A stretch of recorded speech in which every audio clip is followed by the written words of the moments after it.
Assalamu alaikum wa rahmatullahi wa barakatuhu. Alluwal capantati nan ɗon wonande kornoɗo balɗe 29 ƴeewi lewru yiyani o wiya yo timmin wadde alluwal ma timmode nani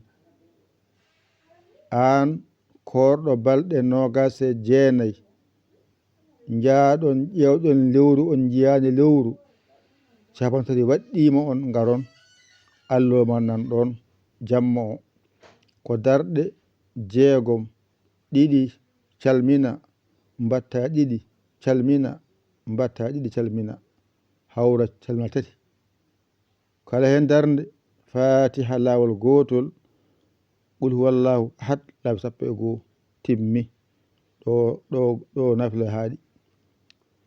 wonande an korɗo balɗe 29 jaaɗa ƴeewoyɗa lewru a yiyani a nanani wadde waɗɗimama timminde lewru